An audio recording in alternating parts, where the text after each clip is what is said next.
অমিত স্যারের সাথে সচরাচর ভাবে কথা বলতে পেরে যে আমি উৎসাহকে ধরে রাখতে পারছি না। Hello students, welcome to BSSCI topper স্টকে তোমাদের সকলকে স্বাগত। আজকের টপার স্টকটা একটু অন্যরকম।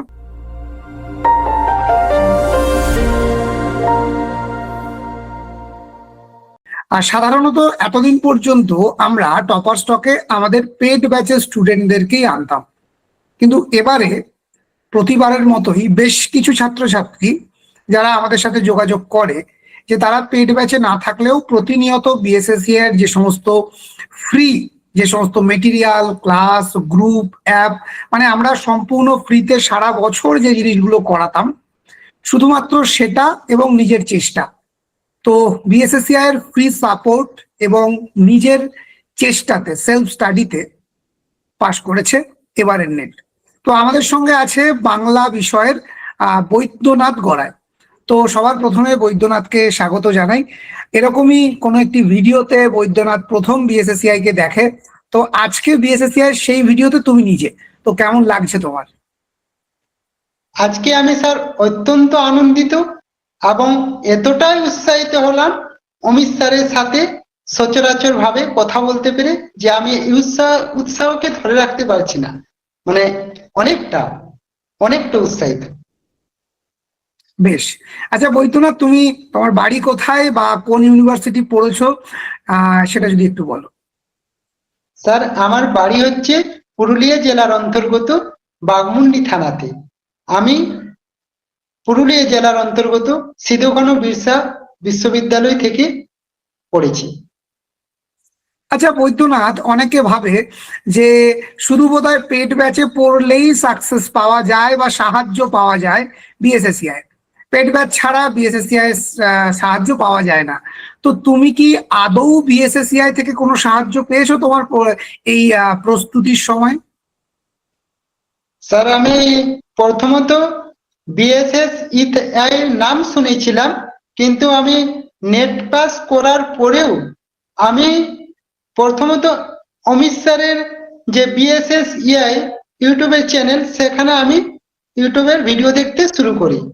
তো আমি এখান থেকে অমিত স্যারের যে ভিডিওগুলো, ক্লাসগুলো, ফ্রি ক্লাসগুলো, সেগুলো দেখে এতটাই অনুপ্রাণিত হয়েছি যে আমাকে নেট পাস করার ক্ষেত্রে, এই পথ চলার ক্ষেত্রে অনেকটা কাজে লাগাতে সাহায্য করেছে। এবং অমিত স্যারের যে উৎসাহিত বাক্যগুলি, অনুপ্রাণিত বাক্যগুলি, সেগুলো আমার জীবনকে নতুন ছোঁয়া লাগিয়ে দিয়েছে, যার জন্য আমি অনেকবার নেট কোয়ালিফাই করতে পেরেছি। এবং আশা করি পরবর্তীকালেও অমিত স্যারের সাথে আমার যোগাযোগ আরো গভীরভাবে আত্মপ্রত্যয়ের সঙ্গে যুক্ত থাকবে এবং আমি আরো অনেকটা পথ এগাতে পারবো। বেশ, আচ্ছা বৈদ্যনাথ, তুমি নিশ্চয়ই আমাদের ফ্রি গ্রুপগুলোতে ছিলে, সেই ফ্রি গ্রুপগুলো থেকে তুমি একাডেমিক্যালি কি কি সাপোর্ট প্রতিনিয়ত পেয়েছো যদি একটু বলো। স্যার আমি নেট প্রিপারেশন আমার প্রথম থেকে আমি জোরালো ভাবে পড়েছিলাম 10টা ইউনিটই। তারপরে আমি এখন যে পরিস্থিতি, চাকরি, আমার প্রথমত একটা টার্গেট ছিল যে চাকরি অর্জন করা, প্রথমত ফার্স্ট টু টার্গেট। তারপরে আমি যে বিএসএসসিআই এর যে গ্রুপগুলো, ফ্রি গ্রুপগুলো, সেখানে আমি যুক্ত আছি এবং সেখান থেকেই আমি কখন নেট ফিল আপ হচ্ছে, কখন নেটের পরীক্ষা হবে, কখন নতুন নোটিফিকেশন আসবে, কখন রেজাল্ট দিচ্ছে, অ্যান্সার কি দিচ্ছে, সবগুলো আমি এই বিএসএসসিআই থেকে আমি জানতে পারি। ফলত আমি এখানে একটা নতুন পথ পেয়ে যাচ্ছি।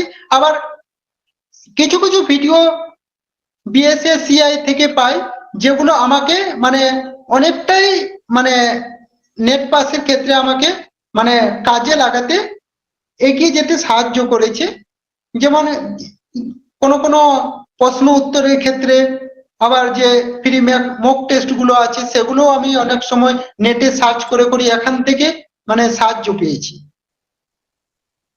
বেশ বেশ বেশ বেশ, তো সব মিলিয়ে ফ্রিতেও যদি কারোর ইচ্ছে থাকে বিএসএসসিআই এর সংস্পর্শে এসে তারা কিন্তু নেট পেতে পারে। তো আচ্ছা, তোমার সারাদিনের রুটিন কেমন ছিল সেটা যদি একটু শেয়ার করো।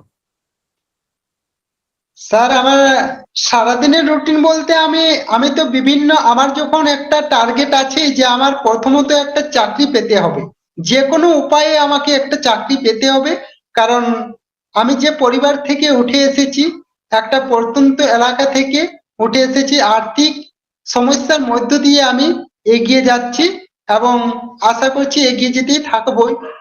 আমার আর আমি আমি নেট পাসের ক্ষেত্রে অন্তত স্যার আমি প্রত্যেকবারই একবার আমি 6 মাস ধরে কন্টিনিউ পড়েছিলাম। তারপরে যখন আমি পরীক্ষা দিই তখন নেট পরীক্ষার অন্তত 1 মাস আগে থেকে আমি প্রিপারেশন শুরু করি প্রত্যেকবারে। এই যে 8 বার নেট কোয়ালিফাই করেছি, প্রত্যেকবারে আমি 1 মাস আগের থেকে শুরু করি আমি, এবং সার্বিকভাবে আমি সাফল্য অর্জন করতে পারি। এবং আমার রুটিন বলতে আমি আমার একমাত্র কাজে লাগাতে পারি যে আমার অ্যান্ড্রয়েড মোবাইলকে। এই মোবাইল থেকে আমার তো যথেষ্ট পরিমাণে বইপত্র নেই, পর্যাপ্ত পরিমাণে আমি অনেক সময় যে পিডিএফ গুলো সেগুলো পড়তে পেরেছি। কখনো যখন বাসের উপর গিয়েছি, 3 ঘন্টা বাসের জার্নি, তখনও আমি একটা উপন্যাস বা নাটক কোনো কিছু আমি পড়ে পড়ে এগিয়ে গিয়েছি। এটা আমার সারাদিনের রুটিন বলতে এগুলো আমার, যখন যেটা ইচ্ছা করেছে আমার সেগুলো আমি কাজে লাগাতে পেরেছি।